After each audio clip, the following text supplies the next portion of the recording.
Hello, ladies and gentlemen, and welcome to Around the Felt. We have an action-packed episode tonight. We're going to be doing the fantasy football reaction from post-NFL draft, really getting down into the nitty-gritties from a dynasty perspective. 12-man super flex league kind of format we're going to go off of. But I'm your host, Reagan Losher, here with my co-host, Colin. Pong. You've been waiting to use that, dude. Yeah. You've had that one in the chamber. Yes. Thank you. Thank you very much. Good work, Reagan. That was fairly good. But hey, I'm really excited, man. I love fantasy football. I love dynasty fantasy football a lot more. I'm such a sicko that, Reagan, I don't even tell you this. Yesterday, I just joined a random dynasty league off of Twitter. Just joined it with a bunch of random dudes just to test my ball knowledge. Taking over an orphan team. There's two teams, so two people have to join and split up the player pool and draft picks and draft from it. And it's not a good-looking pool, to say the least. But that's just how big of a sicko I am for this shit. So should be a fun episode. Excited to dive into all these players. You know, we got our top 12 rankings, some steals, QBs to stash, and then the next Puka Nacua at each position group. But before we get into all that, we're at 995 subscribers on YouTube. If you're listening and you're not subscribed, hit that button.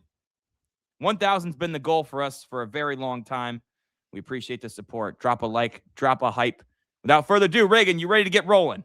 I am. Are you ready, mister? Yes.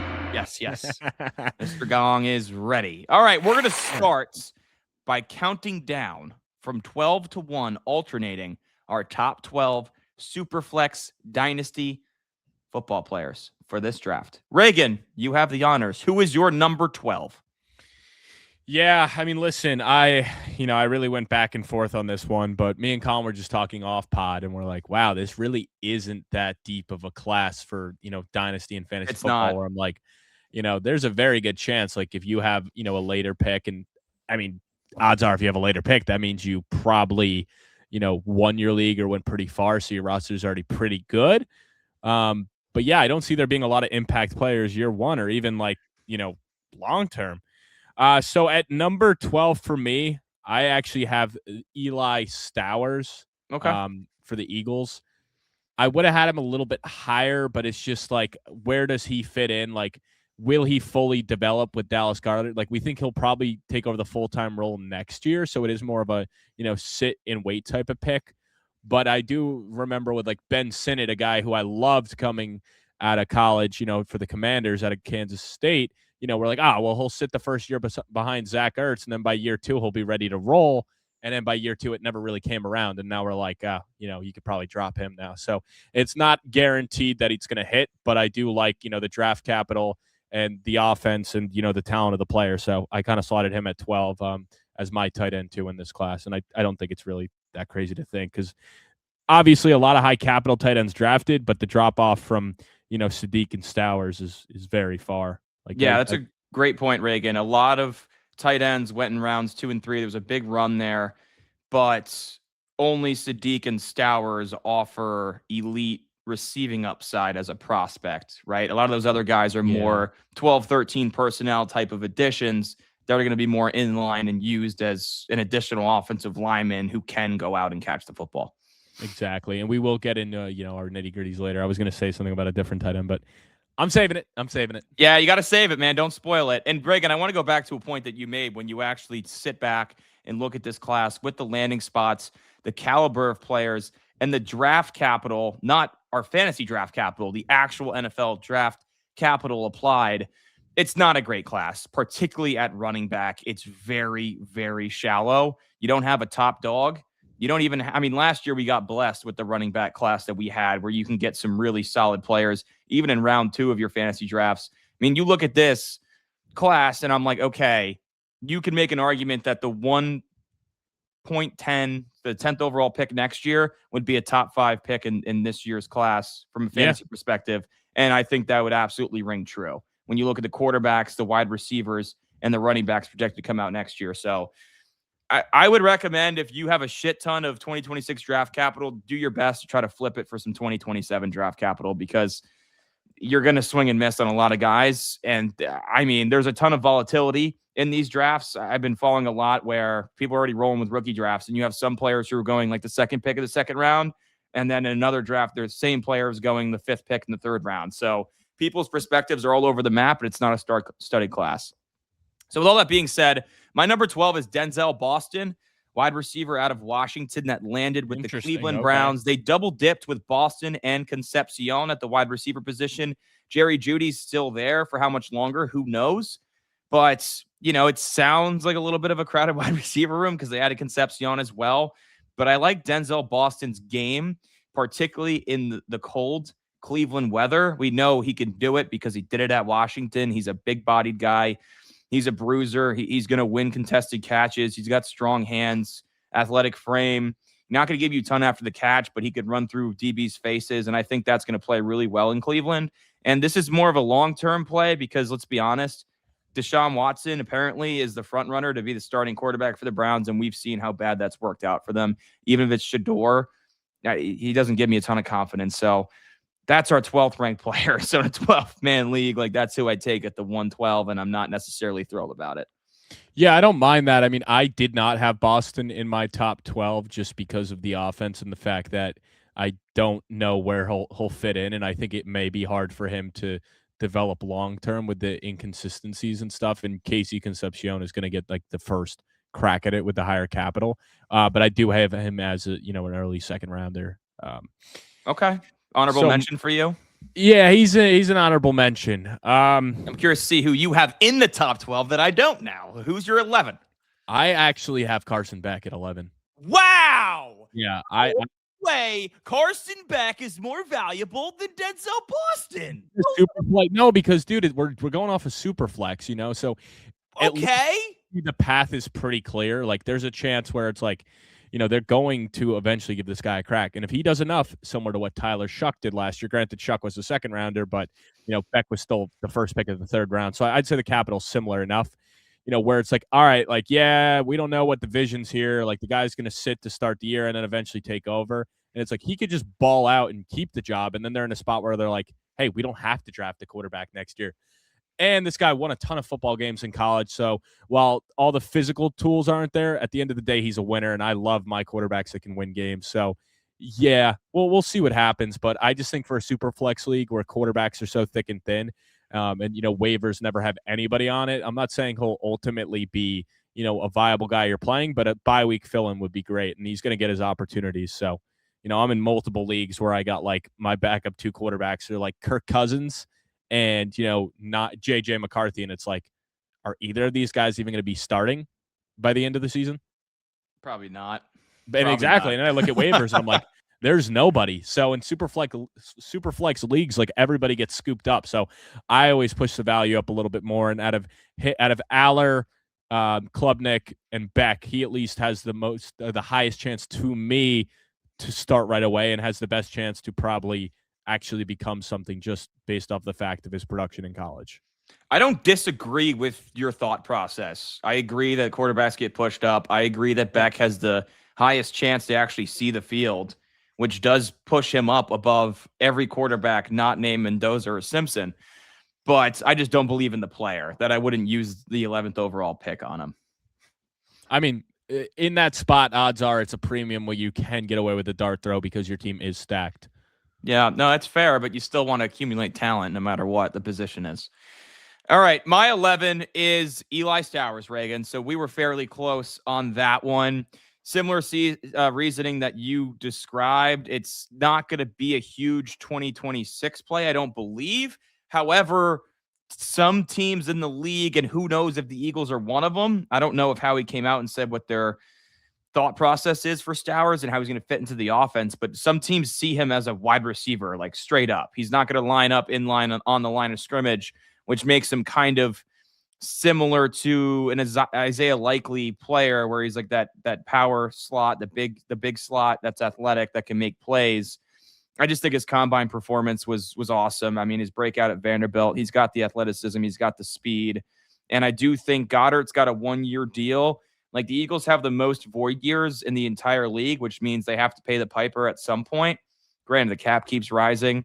They keep kicking the can down the road, and like you can do it.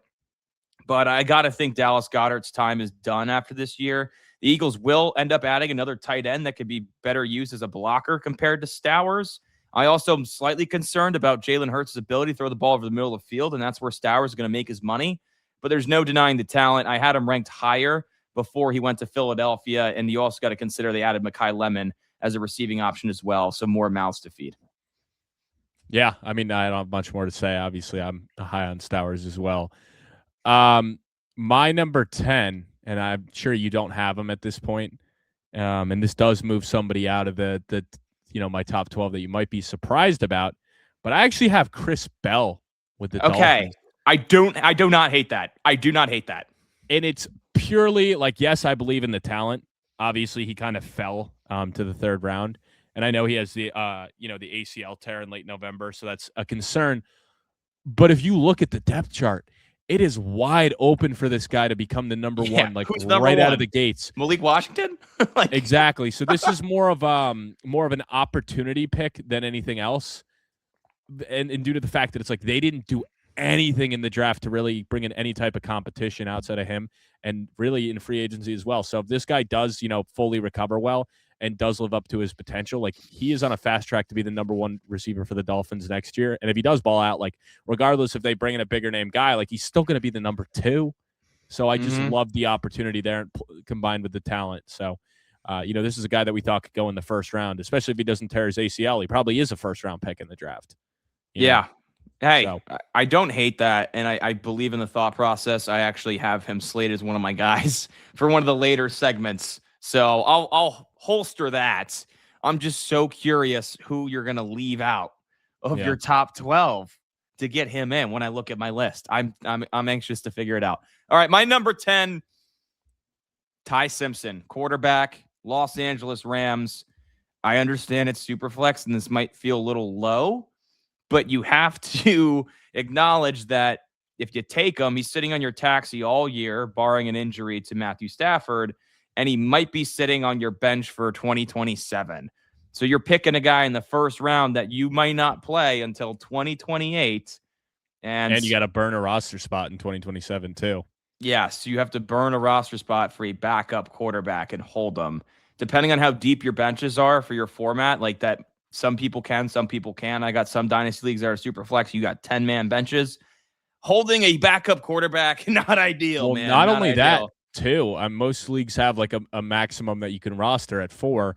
Taxi spot not going into that number. So, in the second year, you basically are only going to be rostering 3 playable quarterbacks. And in bye weeks, like you could get screwed over. Depends on your league settings. So, like your league settings, if you have 20-man benches, Simpson's probably higher than this. But if you have, to Reagan's point, like we're in one league where it's max 4 QBs, you could argue he's lower than 10. But you can't deny 13th overall, the best position, maybe outside of San Francisco, those two, to develop as a quarterback under Sean McVay and first ballot Hall of Famer Matthew Stafford.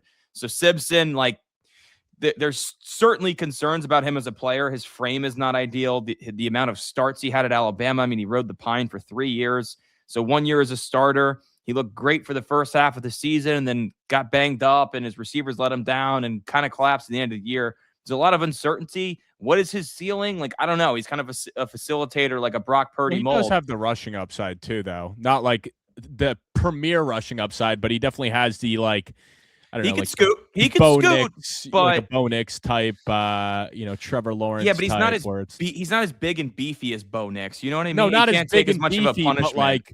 But he's gonna throw in, maybe, he may have a couple rushing touchdowns, and at the end of the year, go for like 400 or 500 rushing yards. Yeah, no, I hear you. So it's like that to me adds that much more that you're not getting with Carson Beck, just the rushing. Yeah, but he's not going to be like a Jackson Dart with his rushing. No. He's not going to be like I don't even think he's going to be like a Bo Nix, right? So it's like, what are you going to get from him as a rusher? Like, what is his ceiling in terms of a player comp? Is it a Brock Purdy? Is it a Jared Goff? And, I mean, if you can get a top 18 quarterback at this range in Superflex, like that's still a win, but you're banking on him developing.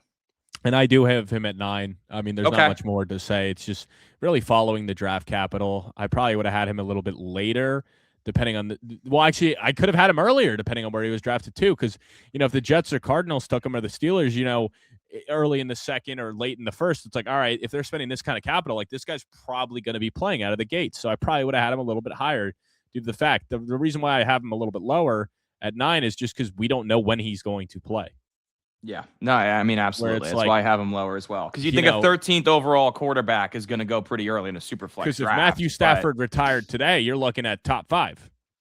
Yes. If he retired today, he's absolutely, I think he's top 4. You could make the case that you could take him over Mendoza just off the situation, not the talent, but the situation. Yes, you could. You really could. And the fact that Mendoza doesn't really offer much rushing ability. And this is purely fantasy we're talking before people are freaking out in the comments. Purely fantasy. Yes, this is the entirely fantasy football episode. Right. All right, so you got your number 9 with Simpson. My number 9, Omar Cooper Jr., wide receiver, New York Jets. He was my 6 or 7 before the draft. And the fact that he landed with the Jets after they took Kenyan Sadique, I had to bump him down. It's a shame because he was my wide receiver 4 entering the draft. I love his play style. I love what he could do with the ball in his hands. I love his competitiveness, his ice in his veins. He came up big in the big games, in the big moments. He was reliable for Fernando Mendoza. He stuck it out at Indiana, even with the change in regime with Cignetti coming in. I respect all of that. I think he's going to be a really good player. Problem is I don't know what to expect in 2026 because Geno Smith looked so bad last year for the Raiders. Then again, Geno Smith looked pretty good for the Seahawks before that. So who knows what we're going to see. And it's like, hey, if the Jets are picking top 5, that quarterback class next year, I know everyone says it every year, but no. 2027 has a chance to be generational. Like when we had 6 in the top 12 a couple of years back, the Caleb Williams year, that might happen again. And one of those quarterbacks is going to be a New York Jet. Is it Arch Manning? Is it Dante Moore? Is it Julian Sayin? Is it Lenora Sellers? Like that gives an automatic boost to both Cooper, Sadique, and Garrett Wilson. But unfortunately, where he sits right now behind Garrett Wilson, who's a superstar player, but hasn't given you top 8 to 10 fantasy production because of his quarterback play, I can't put Omar any higher. Yeah, I mean, I actually don't have him in my top 12. Wow, that's the guy. Yeah. You faded Omar Cooper. Yeah, and I'm a Jets fan. No, because I like unbiased fan, baby. Unbiased. No, because fan. Even then, like he's going to be the number 3 option for us. We don't know the quarterback play, and it's like it's not the talent I'm necessarily like fading. It's just like even then, like what? He could be better than Sadique. You don't know, just based on draft capital, like 14 picks. He could be better than Sadique, but I just think there's going to be a lot of mouths to feed on a really bad offense, and I even think like. You still have Breece Hall in the mix at this moment in time. And like, it's more so like, we don't know like what Geno will get. And even long-term, like the Jets have not been good if you just go off their history in drafting quarterbacks. So it's like, he could waste away his career here. And it's like, I understand, like I just took Chris Bell over him, but at least the opportunity's there where it's like, there's a world where Omar Cooper is like the 4th option this year. So I do think he will be good, but for fantasy, it's just the fact that he went to the Jets kind of knocked him down. I have him, with an early 2nd grade. If it's not a Dynasty or a super flex type league, yes, I'll be drafting him in the 1st round. But the super flex add-on, gave me the bump for Carson Beck to knock him into the 1st round. I respect it. I just can't believe you would take Carson Beck over Omar Cooper. That's fucking nuts to me. That's fucking nuts. Dude, listen, I'm realizing how valuable these quarterbacks are, and it does, tell me like I do kind of believe in Carson Beck and what he can become. Okay. All right, man. All right. So who's your number 8 then? We're on number 8. It sucks because I don't even know if I want that take to become true. I just want Carson Beck to be good. No, you don't want it to come true. You know what I mean? Because if Omar Cooper's a bust, it's like, hooray, I was right, but it sucks because I'm a Jet fan. Yeah, best case, Omar Cooper's a 1,000-yard receiver, but Carson Beck's a top 10 fantasy quarterback. Yeah, exactly, bro. So it's it puts me in a very tough spot. What are we on 8 right now? Right? 8. Yep. Yeah. Okay. At 8, I have Casey Concepcion. So do I. I won't say it. Yeah, I also have him at 8. I like him a lot. I just think ultimately he, based off the fact that he went to the Browns, if he went to some other situations, I may have bumped him up higher. But yes, the the path is there for him to become the number one. We just don't know who the quarterback is going to be. I was super high on this guy. I kind of had him in at my wide receiver 4 throughout the whole entire draft process. I was pretty consistent with that. So to see him go kind of in that spot where I thought he would was cool to be right on that. Ultimately, yeah, I think the only thing that really knocked him last year was he kind of disappeared in the college football playoff game, but that whole Texas A&M team did, but he was just a beast all season. So I think he could put up some video game type numbers with the Browns this year. When they get a quarterback. I don't know about this year. Maybe not this year, but long term. I don't know. I don't know. But yeah, I mean, I got Concepcion 4 spots ahead of Denzel Boston. It's not just because of the draft capital. I do believe in him more as a player. I believe in his skill set. I think him with the ball in his hands is really fun to watch. He's got game-breaking speed. So I agree with you. I got Concepcion at 8, and the opportunity's there for him to seize it to be the wide receiver 1 in Cleveland for, a similar reason Omar Cooper when they drop a quarterback in 2027 is the thought process there. All right, 7. Yep. Mai Lemon. Wow. Yeah. Wow. It's not that I don't believe in him. I like some of the other options more. Wow. Because for 2 guys in Sadique, the fact that the tight end landscape is so scarce for fantasy football, and the fact that Price is in such a good situation in Seattle, I have them going over. Because at this moment in time, like, yes, all signs are pointing that A.J. Brown will be traded, but that's no guarantee. Like, there's a world where they figure things out, and it's like, he's gone, dude. Schefter's no, I know. I'm just as much as he can during the draft. Like, they've been saying this for like 2 years now, though, and it hasn't happened. But we've also talked about it, Reagan. Mai Lemon is not the same player that A.J. Brown is. He's not going to fill that role. He's not. But even then, he's going to be the number 3 wide receiver if A.J. Brown's there. So ultimately, I just kind of look at it, and it's like I look at some of these other weapons, and I'm like, what do I see their ceiling as? And maybe this is more of the short term. I don't know if I can see this guy being a top 12 wide receiver year in and year out. Where like Jordan Tyson, Carnell, Tate, I could see those guys being it. Like Price right out of the gate, I think could be, a top 12 running back just off of pure volume and draft capital. And then Kenyan Sadique, like you got to think his ceiling is tight end 1 with his traits. Like when you draft a guy at tight end or the first tight end in the draft in the top 16, like you got to think he can be the best tight end for fantasy football. Yeah. So that's kind of what it came down to is overall ceiling and of what I'm projecting for these guys. Yeah, no, I hear you. My question is, if Mai Lemon got drafted 13 to the Rams, where would he be on your list? Pretty similar, to be honest. Really? Yeah, pretty similar. I don't know, man. Like he's just a little bit undersized. He's a slot receiver. It's like, I don't know. I just feel like the touchdown production won't be there like it will be for, Tate and Tyson. No, I hear you because I have Tate and Tyson, not to spoil the rest of my rank. I have them ahead of Lemon, but I'd have Lemon slightly higher if he went to the Rams, where I knew he was going to be like feasting in the slot and filling that role. Him going to Philadelphia kind of dinged him a little bit for me. And to be fair, I had Tate and Tyson ahead of him even before the draft. But people were making an argument that Mai Lemon was number 2 in this class behind Jeremiah Love, like not a long time ago, before we knew where these players were going, based on his skill set. I mean, he's a Blinketoff winner for a reason. That's why he went 20th overall, though, Reagan, to your point, is his size.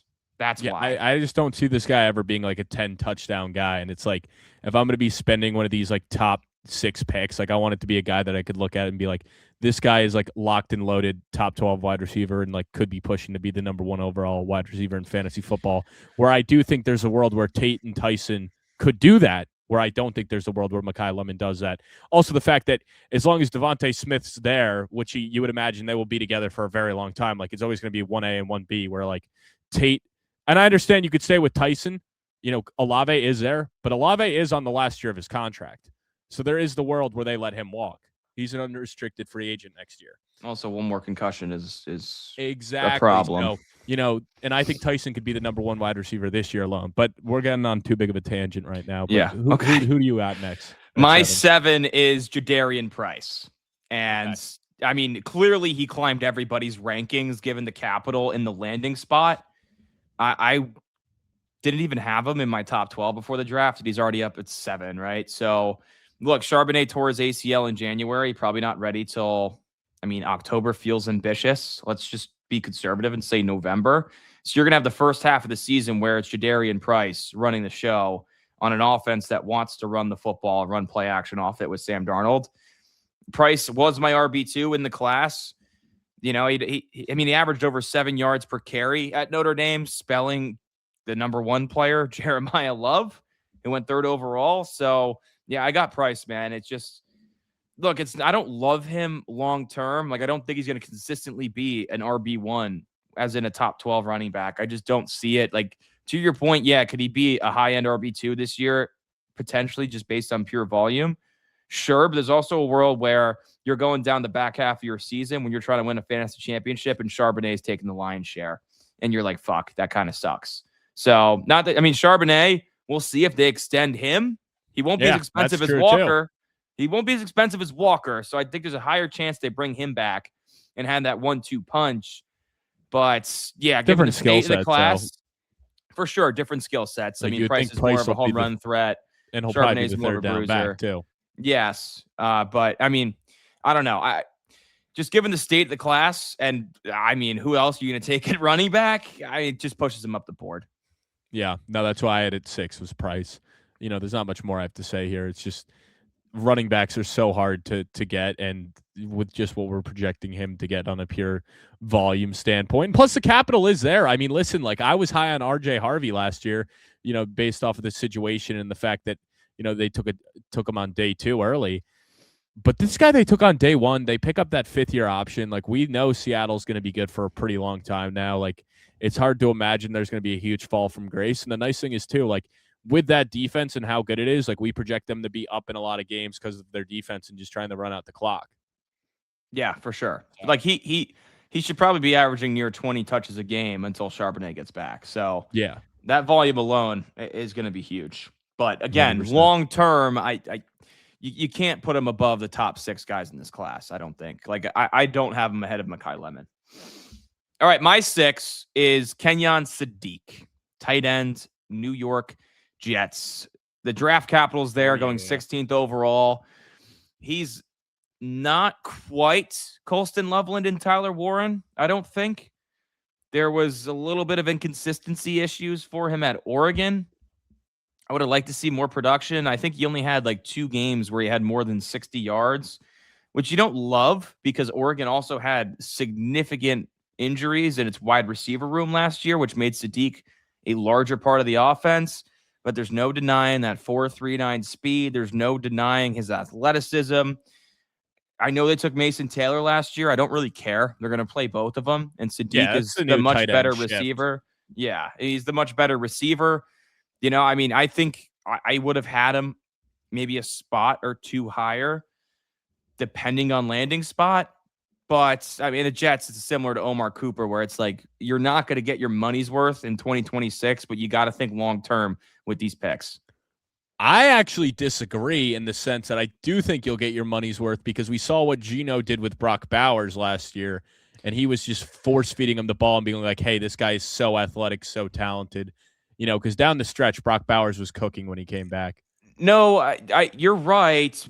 But also look at the Raiders receiver room and look at the Jets. Yeah, the Jets that's much true. Better. It's much he can better. Spread it around more, but I do think Geno, will try to find him a lot, and that's why I have him at 5. I think he's going to have a big impact right at the gates for the Jets. Like I think there's the world where he's potentially our number 1, like even over Garrett Wilson. Like I'm fully bought in on this guy's talent and skill set.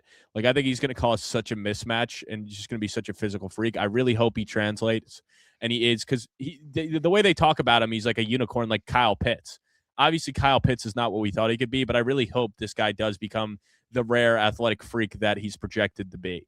So I'm super high on him. I think, he has that ability to be the tight end 1 based off of the athletic traits. And that's why I put him at number 5. It's because we know how good it is when you have a guy like that, like Travis Kelce when he was at his peak, Rob Gronkowski when he was at his peak. Even like Trey McBride now, it is such an advantage to have an elite tight end. It really is. It really is. I agree. So we don't disagree too much, though. I have him 6, you have him 5. And at 5, I have Mai Lemon 1 spot ahead of him. So I know you have Lemon at 7. I got Lemon at 5. His ceiling is Amon-Ra St. Brown. I don't think he'll ever get there. But Amon-Ra St. Brown's also in a juggernaut of an offense throughout his career. He gets funneled targets. Lemon's similar, that he's got that dog in him, right? Like he's going to fight for extra yards after the catch as being not a big guy. I don't know. The interviews were weird. Like, is he a weird guy? Like, I don't know. But like, there's no doubting his competitiveness. I got Lemon at 5. Just given the draft capital, you can't put him over any of the top 4 players in this class, though. No, you can't.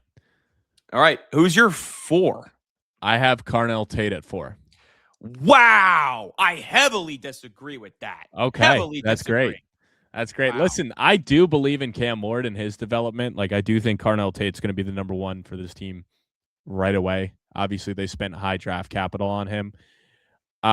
Ultimately, it came down to me liking Tyson more and it being a super flex league that I put Mendoza, ahead of them. I think there's going to be no disagreement by either of us that Jeremiah Love is 1. Jeremiah Love is 1. That no spoilers. Obviously, he's number 1. Yeah, but no running back in the class. When 3rd overall, he's the best offensive weapon in the class.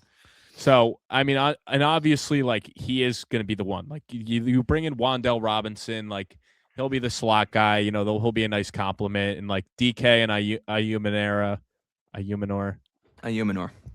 Yeah, there we go.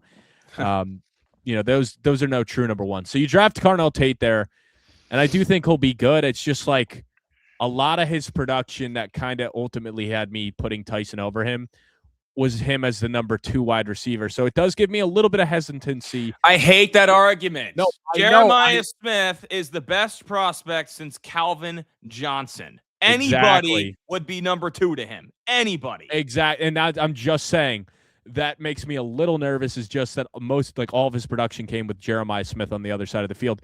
So will he be able to do that when you got Shamir DK on the other side of the field?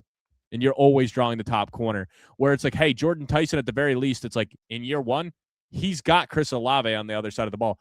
Also, this comes down to me liking Tyler Shuck in 1 year of footage and 1 year of watching the NFL more than I like Cam Ward. Even though Cam Ward was the number 1 pick, I am such a believer in Tyler Shuck and what I saw last year.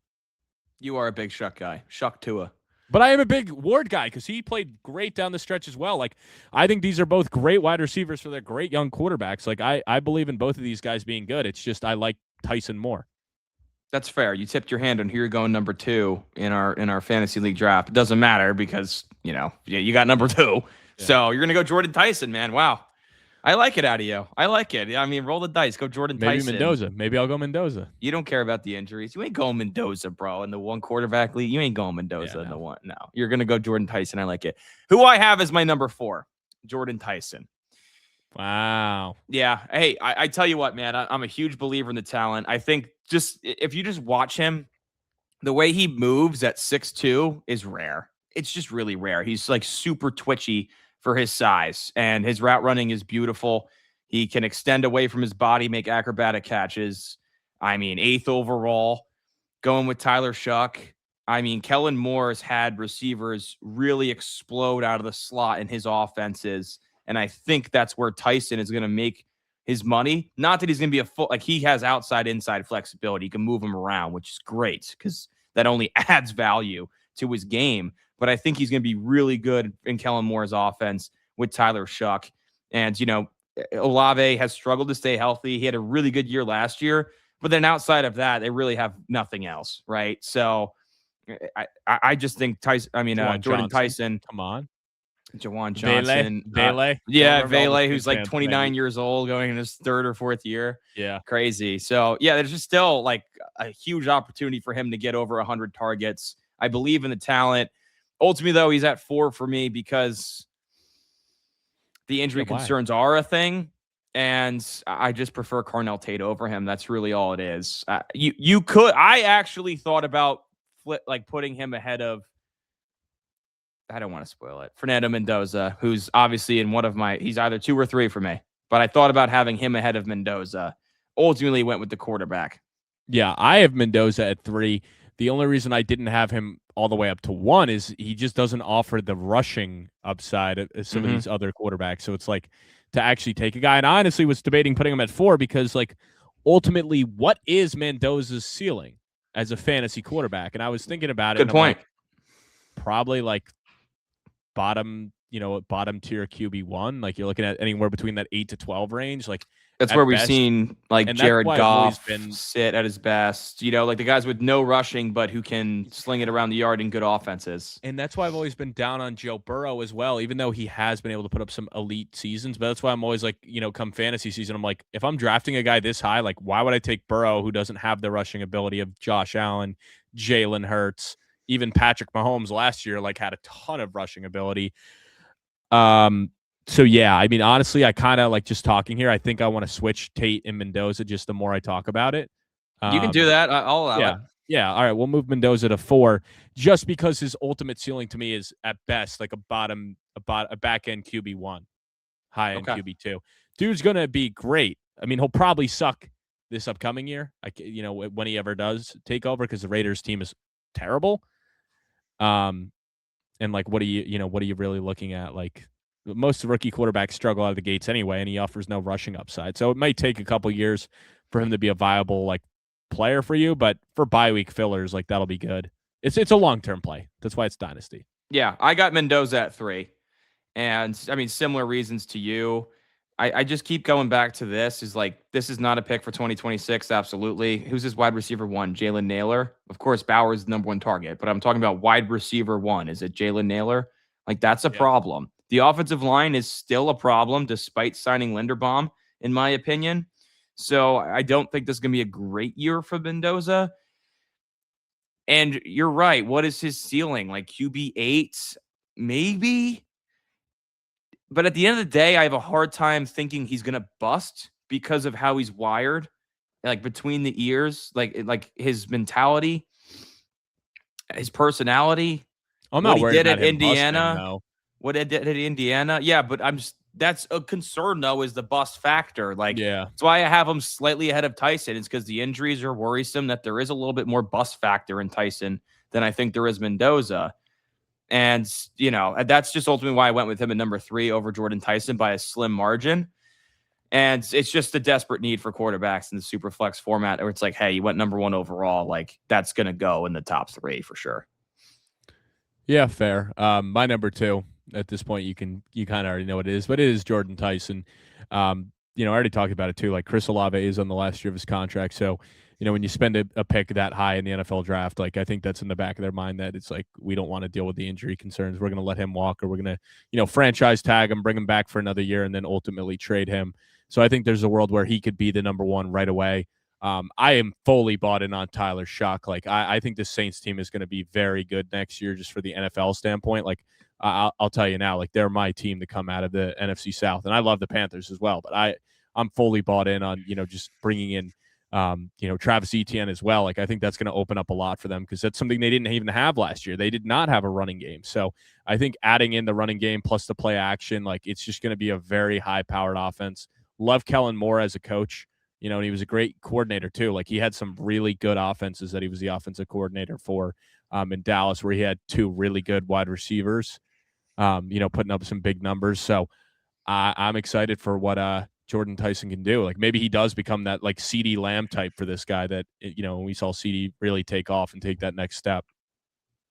Yeah, I'm going to go with Carnell Tate at number 2, obviously, over Tyson. Wow. And for me, there's 3 reasons to this. Number 1, draft capital, went top 5. That's pretty remarkable. Not many people thought he was going to go top 5. I mean, shit, Carnell Tate didn't even know he was going to be in play for the Titans. I know Sonny Styles said backstage, he's like, damn, like, Carnell wasn't even like considering the Titans as a potential destination for him. So that was pretty cool that he was surprised about it. Number 2, I do believe in the long-term upside of Cam Ward over Tyler Shuck. Not a slight against Tyler Shuck. Cam Ward just had such a shitty situation around him last year. The offensive line was disgustingly bad. You can make an argument it was the worst wide receiver room in the league. And, he still put on some really good plays and throws on tape, like disgusting throws 15 to 20 yards down the field, layered over a safety, on the run in perfect stride. And it's like, yeah, that arm talent, that's a lot of fun. You see why he rose from a potential day 3 pick to number 1 overall after his last season at Miami with that arm talent and the way he can slang that thing around the yard. And Carnell Tate as well. I just keep thinking about this, man. Brian Hartline saying you can keep drafting a guy who might be bigger, who might be faster, who might be a little bit more athletic. At the end of the day, Carnell is going to keep on taking their jobs because he's the smartest player I've ever coached. And that's coming from a guy that has created. He didn't create it. He carried on the legacy that it's wide receiver you. And those guys at Ohio State, we talk about all the time, man. They always freaking pan out. I have a really hard time thinking Carnell Tate's not going to pan out. And we know Brian Daboll really pounded the table for Malik Nabers to support his quarterback in New York. You better bet your ass he did the same thing here in Tennessee. And we saw how often Malik Nabers was funneled the ball with not a lot of talent around him at the wide receiver position. I think Carnell Tate's going to get funneled the football a shit ton this year, given what's in that wide receiver room. So I'm going to go with Carnell Tate at number 2. I have the 2nd overall pick in one of my leagues, and I'm sprinting that card to the podium. Huh, really? Wow. Yeah, for what I got left in me, man. I'm an old man now. My back hurts, but as fast as I can go. I believe in Carnell Tate a lot. I don't think he has top 5 upside like Jamar Chase, Justin Jefferson, but I think I'm going to feel pretty damn good that he could finish in that 6 to 15 range on a pretty consistent basis once he gets established in the league. Interesting. All right, top 12. Hit the comments. Who had a better top 12? Which one do you believe in more? I mean, shit, drop your top 12s. Would love to debate in the comments. I want to hear their top 12s. All right, Reagan, you ready to dive into some round 2, 3, Well, 4 I mean, let's just deals? we got to talk about Jeremiah Love a little bit. I know we both have him. What do you think? We don't have to get like too crazy, but like, what do we think ultimately? Like, this guy could be the RB1, like not my goodness, not a RB1, but the RB1 in a season. Yes. Yeah, right. Yeah. Well, I mean, what do you think of him? Well, I mean, shit. Do you think? I mean, Jahmyr Gibbs can be the RB1. Bijan Robinson can be the RB1 as a prospect. I mean, he's right there with them. I mean, most of the top guys, McShay, Jeremiah, Kuiper, I mean, they had Love ranked higher than Gibbs. A smidge below Bijan, who's a smidge below Barkley as prospects. All those guys have panned out. And if not have finished as the RB1, have been top 3 guys. Love gives you that upside with his receiving ability, home run threats. There's nothing he can't do. Yeah, I will say, I mean, for redraft, not that we're going to talk much redraft, but I think I am staying away from him this year because I think his ADP will get to a point, and it already is, like he's, good slotted point. at like a late second. An early second. So Reagan, I'm already doing underdog drafts. Yeah. I've already done 15 underdog drafts. Oh, wow. I've done 1 since the draft, and I did the other 14 before.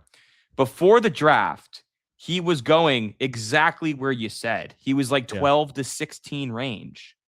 Once he went 3rd to Arizona, I just got him at the 2-3 turn having the first pick. So I just got him at pick 25. Okay, so his ADP on underdog, at least, who knows on the other platforms, on underdog at least, dropped significantly after he went 3rd overall to Arizona. Because I would project a pretty similar season to Astringenti with just a bad offense and a bad offensive line where it's going to be not a whole lot of production. You'll see flashes, but ultimately getting bottled up a lot.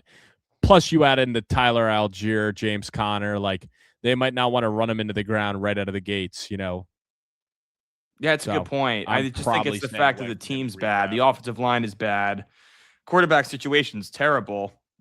And I'm like, when he was going in that 12 to 15 range, were people just under the assumption he was going to go to Tennessee? Because is it not the same thing in Tennessee? Besides, you have a quarterback in place, but is it Tony not? Pollard would still be there, and Tajay Spears, and still a bad O-line. Even the Giants, even then you're Giants, Cam Scatterbo and Tyrone Tracy.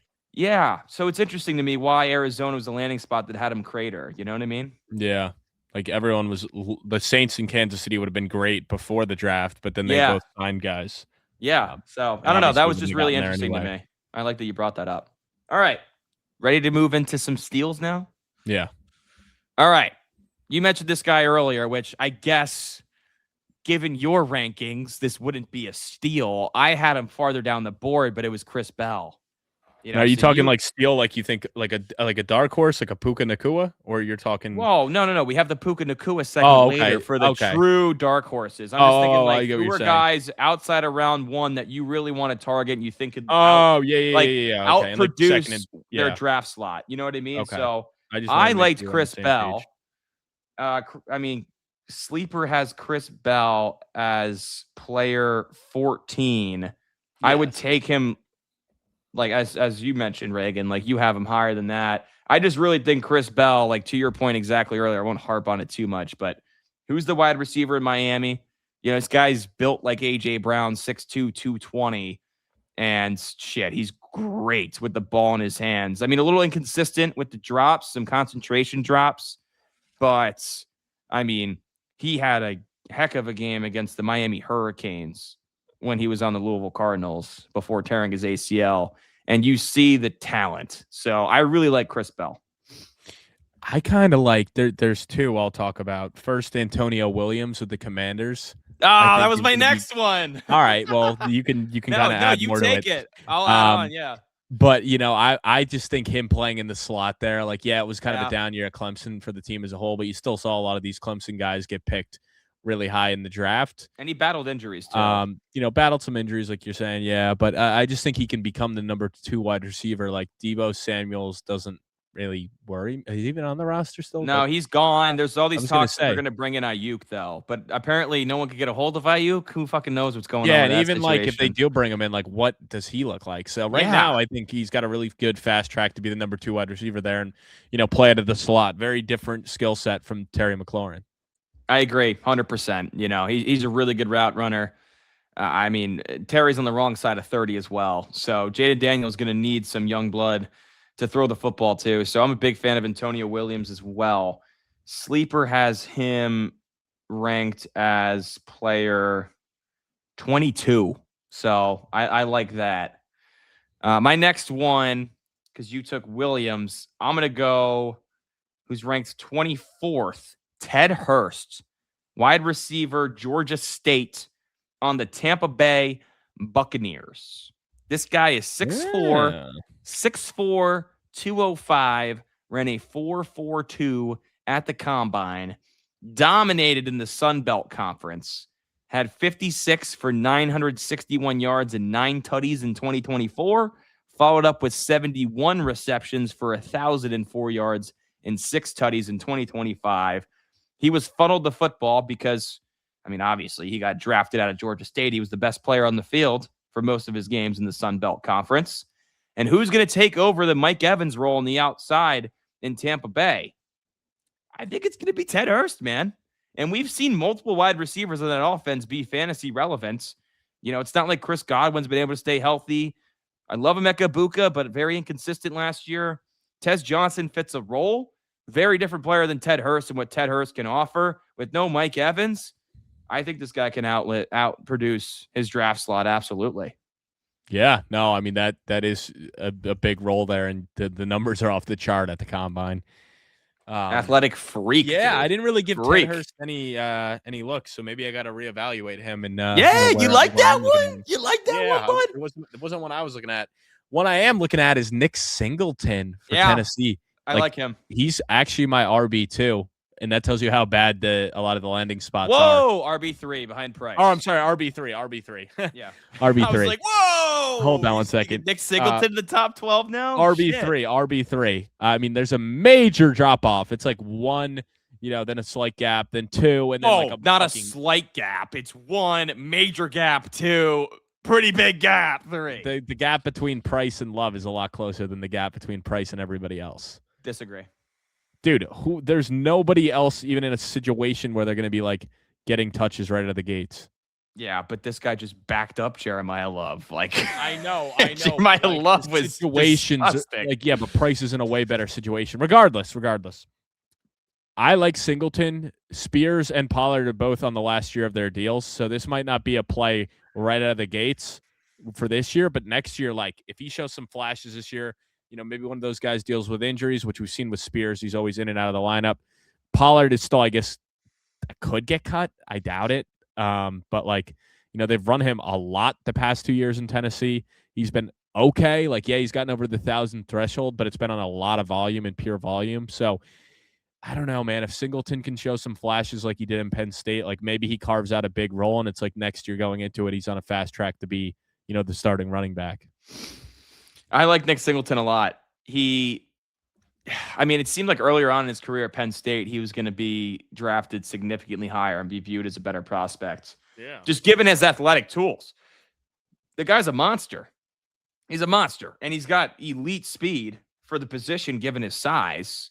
Problem is he struggles to read his blocks and hit the right hole. And, he just doesn't have great vision, which is why he got drafted where he did. But the athletic tools, you cannot deny it, man. And when he went to Tennessee, he climbed up the sleeper board for sure on where they have their rankings for players. He's number 16, I see on Sleeper right now. I also like this last guy I'll call out here, Jonah Coleman, who, I like Nick Singleton better as a player than Jonah Coleman. Don't get me wrong. But I'm not very high on RJ Harvey after his rookie year. And I think Sean Payton's a little disappointed in the production he got from the kid. I say kid. He's going to be 25, 26 in his second year. So he's an old man. But Jonah Coleman, I think, is going to take the J.K. Dobbins role. And, I know they brought back Dobbins, but he's never been able to stay fully healthy. And let's not forget, J.K. Dobbins, before he got hurt again last season, was playing some really good football in that offense. Harvey came in to be the lead back. His yards per carry was pretty dog shit, dude. He was good for fantasy based on pure volume. He wasn't as good of a player in real football, which makes me believe that Jonah Coleman could carve out a role as a rookie. And if Dobbins gets hurt and you got a two-man show of Coleman and Harvey, who's to say Coleman can't, split touches with him and carve out a larger role? So keep an eye out on Jonah Coleman. I wish his ADP was lower. I kind of hate that Sleeper has him at, he's player number 12, which that's a little rich for me. That's a little rich for me for Jonah Coleman. I kind of like him if he slides down farther the board. Yeah, that is definitely a little rich for me as well. I will take my last guy is Zachariah Branch. I do love the landing spot. I know he slid a little bit because of character concerns. We thought there was a world that he could be, a first rounder, and then there was some off the field stuff right before the draft, him getting arrested or whatever. But that was minor. That's minor. So it's that's what I'm saying. It's not something to really be concerned about. Drake London's there, but then it's he's competing with Zacchaeus and Dotson. Both guys have bounced around a ton. So I think there is a really big fast track for him to become the number 2 wide receiver. And he's just such a burner on the outside. So it might not be a pure volume play, but he's a guy that could get 2 catches for 70 yards and a touchdown in your lineup. So I just think he can score from anywhere. Yeah. He's got that Tyreek Hill type ceiling as a burner. So it's to me, it's why not take, a shot on him and potentially be rewarded with a ceiling of Tyreek Hill. Yeah, I think he's going to be getting a couple carries a game too, end arounds, speed sweeps, stuff like that. They're going to try to get the ball in his hands and just let him create. So yeah, there's the opportunity for him that he can have some really big plays. I actually like him a lot in best ball because I think he can have some massive games, but then you're also going to have to realize there are going to be some games where he won't be as big of a factor. Yeah, 0 points probably. Yeah. All right, QBs to target and stash. My number one, fucking shit. You had this guy in the top 12, but Carson Beck for me, because I'm thinking he's going way farther down the board. In a Superflex? I don't know. Dude, I don't know, man. I think as more buzz comes out, Sleeper has Carson Beck as player number 27. So I'm looking more down the board here for Carson Beck. I don't know. Not a huge fan of his game. I think he lacks arm strength and athleticism to be a full-time starter. However, he does have a lot of experience. He's played in big games. He's played for 2 big-time programs, and there's no denying outside of any quarterback not named Fernando Mendoza, he's got the best chance to see the field this year. And that brings value because you could plug him in for a week. He can give you a dozen points to maybe 20.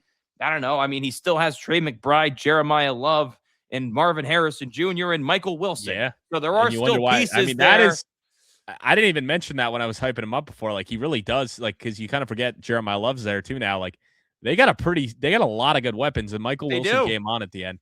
The offensive line is scary, but it's like Beck will get his opportunity this year. I think there's still the world where he could be the day one starter as well. Yeah, I'd be surprised. But Jacoby Brissett's pushing for a raise, and I don't know if the Cardinals want to give that to him. Probably not. You know, I don't know. So Carson Beck for me. I have one more quarterback, but I'll pause and let you take one here. Yeah, I mean, I Drew Aller just based off of like his ceiling, and like it's like if he does actually become something, like the physical tools are there.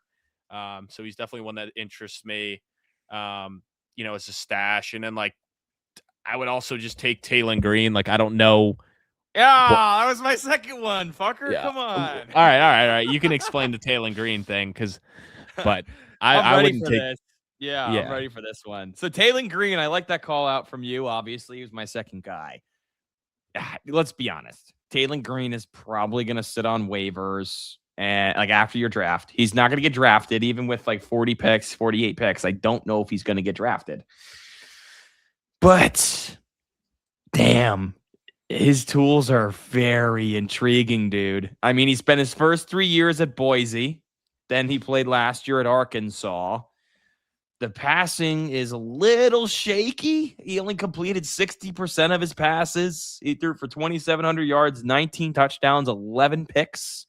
However, 139 carries for 777 yards and 8 tutties. And his 4.36 at the combine was the fastest in 20 years for a quarterback. Damn. Todd Monken comes from Baltimore, where they had Lamar Jackson, a mobile quarterback. I'm out on Dylan Gabriel. I'm out on Deshaun Watson. I'm almost out on Shedeur Sanders. Shit, does Green get a chance at some point?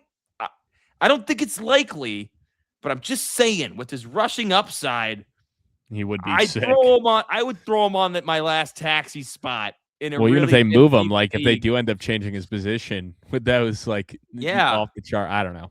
It's I don't know. It's just to his let him size, sit there on your taxi spot for the year.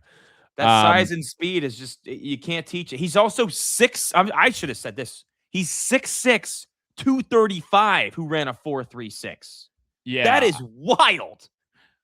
Yeah, I would say Klubnik, Aller, and Green are really the only three that you would want to throw on your taxi spot that won't be drafted, because obviously, well, I guess Aller and Klubnik could be drafted, but odds are those three are not drafted. All three should be picked up and put on your taxi spot. Beck, Simpson, and Mendoza will be drafted in your fantasy leagues. The other three, if they're on your waiver, scoop them up and throw them on the taxi spot, especially in a super flex. I got one more that I'm intrigued by, but it's for the next segment. The next Puka Nacua. Let's get into it to wrap the pod up. Some real dark horse dart throws now.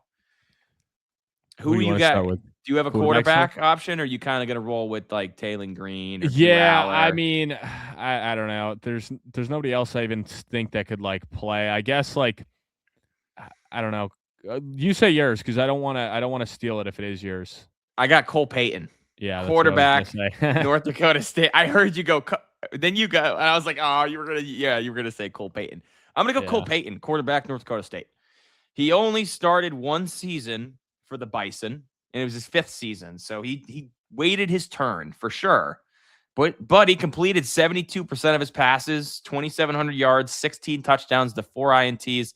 He also, just like Taylon Green, had 777 rushing yards on the dots, but he had 13 rushing touchdowns. He plays the game like Jalen Hurts does. So I think it's interesting that Howie Roseman added him to the mix to kind of play the position like Jalen Hurts does in that offense. I also think this is why I would stash him. They could use him in a Taysom Hill role, given his size and athleticism. And that's what I find intriguing about it. And, I know there's a lot of talk about Tanner McKee. Did they trade him? Did they trade Tanner McKee, the Eagles? No, they didn't. No, they didn't. There was talks of him being traded, though. I don't know. Like, I just think if they do end up moving him in training camp and Cole Payton's the 2, I mean, Jalen Hurts doesn't get hurt. I mean, he's a machine, right? But I don't know. I just think Cole Payton's tools in that offense are intriguing to me. Yeah, no. I listen, I was going to say Cole Payton, so mine, I was kind of looking back and forth because I was like, I don't know if I could really call the other ones, but something about Diego Pavia, man. Like, sign with the Baltimore Ravens. Yeah, I just feel like he's going to get, somebody will give him an opportunity at some point. Like, he will get to start in the NFL. I find it hard to believe that he won't get his opportunity, and the guy's just UFL. a winner. No, I do think somebody, whether it's the Ravens or another franchise, like at some point he will get to play and will get to showcase like why that will be fun. Missed out on him. Like, and I think he will produce when he does play. Like, he has the rushing upside, he has the athletic traits. It's just like he's undersized, but I do think he would put up some interesting production and put up some big numbers in those games. That's fair. So I think at some point he will get the opportunity. Will he be the Puka Nacua? No, but it's kind of hard with this quarterback class. It's bad. It's bad. The quarterback's the hardest position to try to project the next, and when we say that the next Puka, the next Brock Purdy. Yeah, no, when we say the next Puka, it's just we're using it as a guy who went undrafted that ended up being a total stud, right? Yeah. Like undrafted in fantasy drafts, like rookie drafts, not undrafted in the real draft. A guy who just completely slipped through the cracks, like Bucky Irving happened to me in one league too. Like, he went undrafted after 40 picks, and like now he's a top 12 running back, right? Like, a guy like that is what that's the theme of the segment. All right. Yeah, speaking of the running back, is the most common anyway to have somebody actually become something. Exactly. So who's your running back? Lindsay. Like, remember Philip Lindsay's rookie year? Of course, man. Like, ran for 1,000 yards. Yeah. Probably projected nothing. All right. Who's your running back? Oh, dude, this is so tough. This is so tough, too. I got a really fun one here. Really fun one that is unlikely to pan out, but it'd be so cool if it did. Yeah, I mean, I don't know, man. I kind of like Le'Veon Moss with Miami. Okay. Like, I liked him a lot at Texas A&M. With the uncertainty with he loved the Aggies last year, man. Like, dude, there's a lot of uncertainty with A-Chain. And Ollie Gordon was kind of up and down last year. So it's like, I don't know. I mean, I know you're already out on Ollie? You're already out on him? I'm not out on him. It's just like, I don't think, like, I think if they get rid of A-Chain, they're going to give a bunch of different guys chances. And like Moss did ball out, in his career at A&M. So it's like, I like the path where I think a bad team and, Miami is going to give a bunch of different guys a chance. So I don't know. This is a nitty gritty dark throw, but give me some Le'Veon Moss. Okay, man. Okay. All right, my guy, Eli Heidenreich, running back, Navy, Pittsburgh Steelers. Whoa. He's starting off as RB4 behind Jalen Warren, Rico Dowdle on a 1-year deal, and Caleb Johnson, who they took out of Iowa last year. Is there. And didn't really do anything. Yep. Now, Caleb Johnson's a completely different type of player to Eli. Eli's more of a receiving back. It's actually interesting for a team that is so run heavy. His rushing stats, he had 77 carries for 499 yards and 3 touchdowns. But he had 51 receptions for 941 yards and 6 touchdowns, which is wild coming out of the University of Navy. Yep. And I just think it's a really cool story. Watching him get drafted, because I'm a total nerd for this shit. I was watching day 3 all the way through. Like, watching him get drafted there in Pittsburgh was really cool. And I'm not in love with this Steelers running back room, to be honest with you. I know Warren is solid as a pass catcher, but Kenneth Gainwell was kind of that guy for them last year. I don't think Rico Dowdle is going to be that. He's also in a 1-year deal. Like, who knows what happens with Rico after this season? And I'm not in love with Caleb Johnson. His skill set's completely different from Eli's. I just think it'd be a really cool story. And I think, is there a chance he carves out a role as a third down back, as a receiving back? Yeah, I think there's a chance that could happen. So if nothing else, I'll stash him on my taxi slot because I'm American. Go USA. I respect our Naval Academy, and I love his story. That is cool that you respect our Naval Academy. I respect that. Yeah. Um, Hell mine yeah. for the wide receiver is Kevin Coleman for the Dolphins. Oh, you love those Dolphins receivers. Dude, Who's going to catch the ball? who's going to catch the ball? He's a 5th-round pick. They took Caleb Douglas and Chris Bell in the 3rd. He's another one that had an ACL tear that kind of affected him. But dude, he's 5'10". Like, I don't know. It sounds like he'll play in the slot, but I just know like what the slot has been for the Dolphins. I understand it's a whole new regime, and like Malik Washington's there, but even Malik Washington being there, like that job could be up for grabs. So I just think they're going to give all these different wide receivers a chance, and it's like, why not just throw some dart throws at a situation where it's like, this guy could be the number 1 wide receiver. Like, there's not many teams where there is a path. And you could make a case for any 3 of the Dolphins wide receivers that, they're the wide receiver 1 right out of the gates. That's fair. My guy, now, this guy will probably get drafted, so I might be cheating a little bit. We just have talked about so many wide receivers, and I really want to give this guy his flowers. And I do think he could way out produce his draft slot. Where he's ranked on Sleeper, I don't think is completely accurate. I think he's ranked a little too high, given where he went in the NFL draft, which is more similar to where Puka went. Skylar Bell, wide receiver out of UConn to the Buffalo Bills. I count that. Yeah, I would count that. I don't know if he will be drafted. He exploded for 101 receptions, 1,278 yards, and 13 touchdowns last year, which were all top 5 in the FBS. It was his 5th year, so he's an older prospect. He's going to be 24 going into his rookie year, which is not ideal. He spent 3 years at Wisconsin before. Wasn't a big name because they had terrible quarterback play. Wisconsin just hasn't been a good program. Really, it feels like since Jonathan Taylor left. And, we know DJ Moore and Khalil Shakir are going to have their roles. But outside of that, there's targets to be had in this wide receiver room with Josh Allen leading the charge. He also ran a 4.4 flat at the combine, which gives me a lot of confidence in his ability that he can play at the next level. That production is just really, really nasty. 6 foot 185. So he's going to be more a kind of a slot guy. I know Shakir's there, but I don't know, man. I just think Skylar Bell, that production's just undeniable. Yeah, that I didn't realize how crazy of numbers he had in his final year. Damn, dude. Skylar Bell, I might be another guy I might be moving up that I got to pay a little bit more attention to. Let's go, man. Let's go. Damn, bro. All right, tight end. Bring us home, Reagan. Tight end. Who's your guy? Matthew Hibner. The Ravens.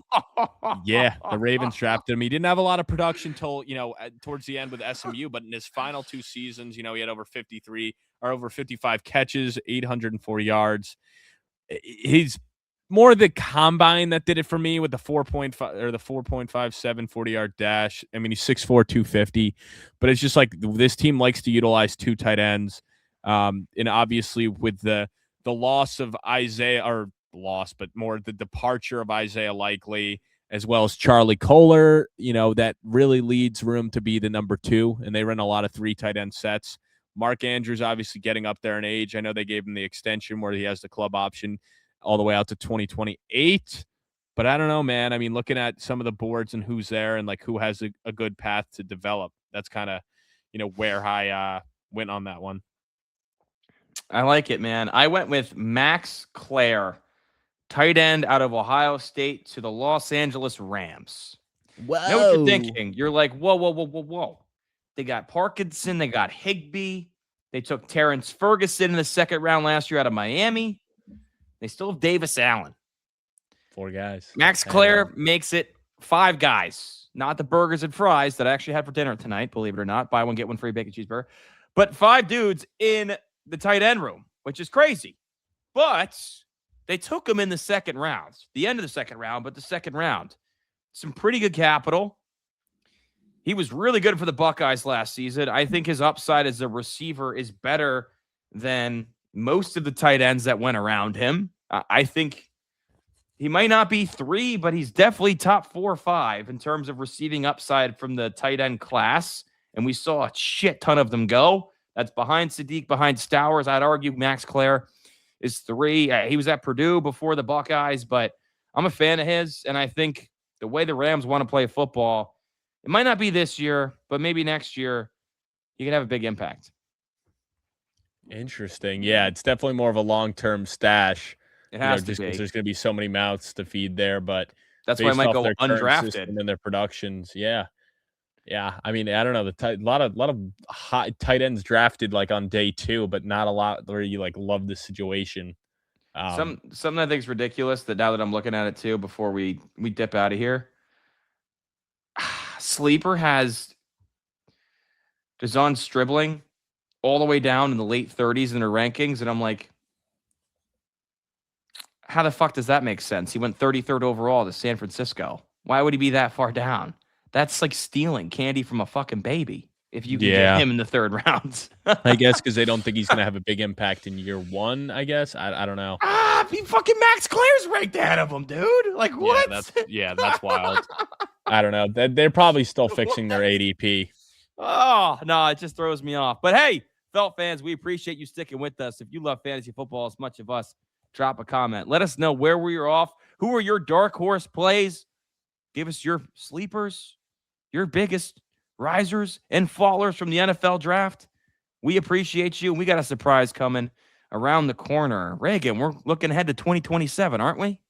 We are. Yes. We're going to be doing a mock draft very soon, using our boys over at the First and 10 mock draft simulator to do one 2027 mock draft. We're not going to spam it, but we're going to do one. Way too early. And then next year we could do a reaction video around this time, looking back. How close were we with or way too early? How many guys did we hit in the first round? So it'll be a fun exercise. It'll be an annual tradition now. Way too early. 2027 mock is the next video coming out. So make sure you're on the lookout for that. Drop a sub, drop a like. We appreciate you. Catch you soon on Around the Felt Sport.